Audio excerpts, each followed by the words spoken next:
Ok, donc nous venons de parler pendant une vingtaine de minutes des situations professionnelles apprenantes et vous avez bien saisi le rôle essentiel dans le tutorat.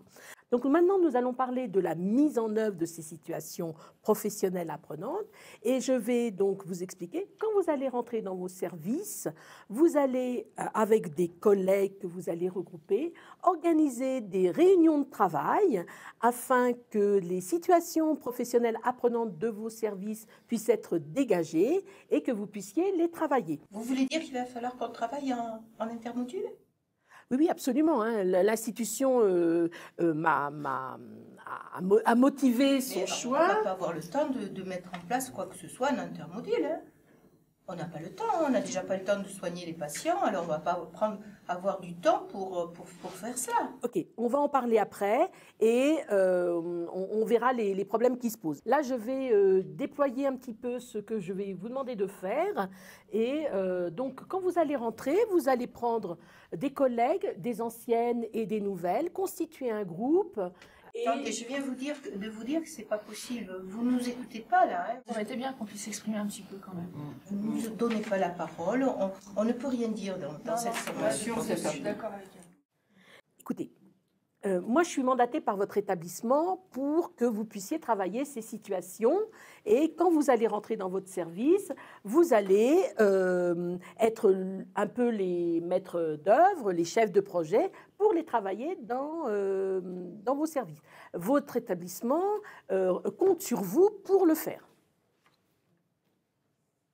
Bonjour à tous. Vous venez de visionner la séquence pédagogique. Pauvre formateur. Comme dit l'expression, il s'est mis dans de vilains draps. Je vous propose de faire un débriefing sur cette situation et de dégager des questionnements et des pistes d'amélioration.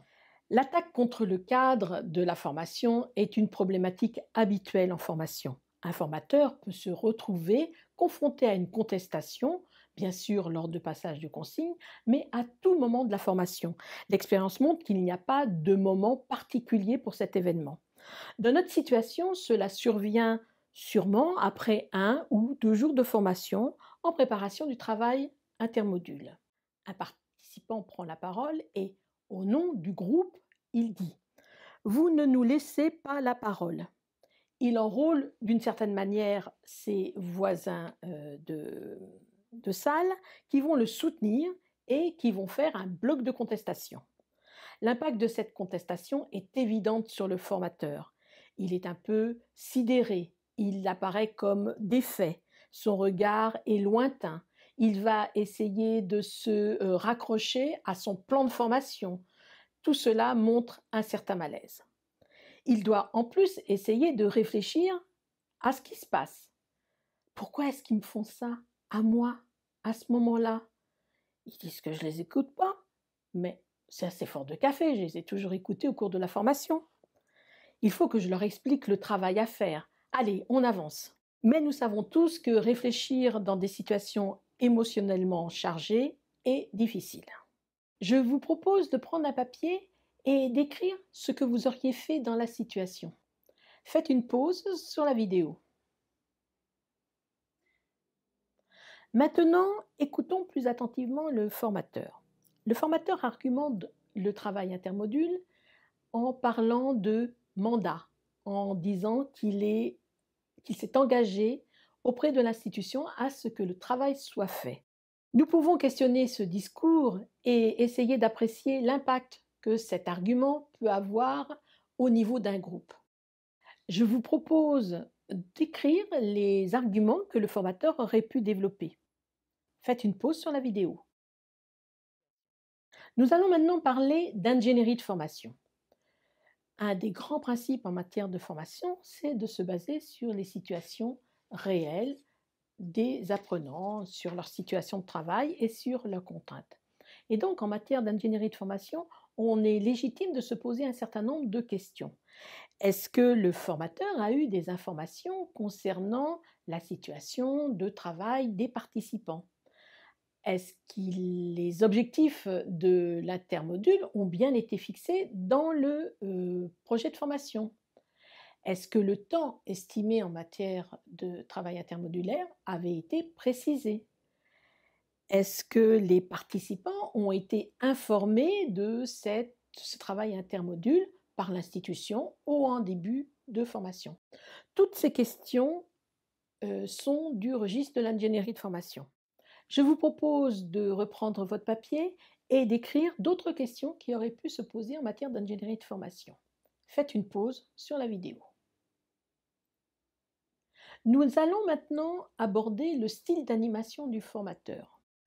D'une personne interpellant le formateur, on voit bien qu'il y a un effet de contamination au niveau du groupe et qu'une partie du groupe reste néanmoins assez détachée de la situation. Que peut-on dire en matière de style d'animation?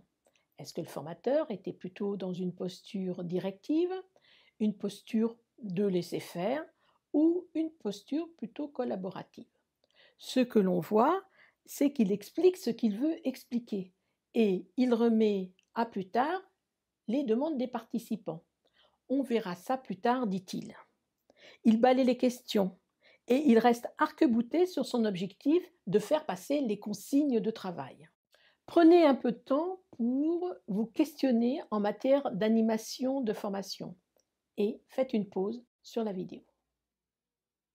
Nous allons maintenant synthétiser en récapitulant quelques conseils et avis que l'on peut donner aux formateurs. D'abord, prendre conscience de la situation conflictuelle. Ne pas faire comme si elle n'existait pas. Intervenir représente un enjeu pour le formateur. D'abord, calmer le jeu et faire que le travail intermodule puisse se faire. Faire un stop. Calmer le jeu, garder son calme. Ne pas alimenter la contestation en utilisant des arguments trop institutionnels. Reformuler, faire reformuler ce qui est en train de se passer. Demander au reste du groupe, qui est un petit peu détaché, ce qu'il en pense. Est-ce que vous partagez cette opinion qui a été émise par vos collègues? Traiter la résistance à hauteur de ce qui est possible, par exemple en redélimitant le périmètre du travail. À moyen terme, on peut améliorer ce qui est écrit dans les projets de formation en ayant une bonne représentation de la situation de travail des gens et de leurs possibles en matière de travail intermodule. Et bien sûr, être clair sur les objectifs du travail intermodule et sur sa durée. Nous espérons que ce retour et les questionnements que vous avez eus vous seront utiles lors de vos formations. Je vous remercie.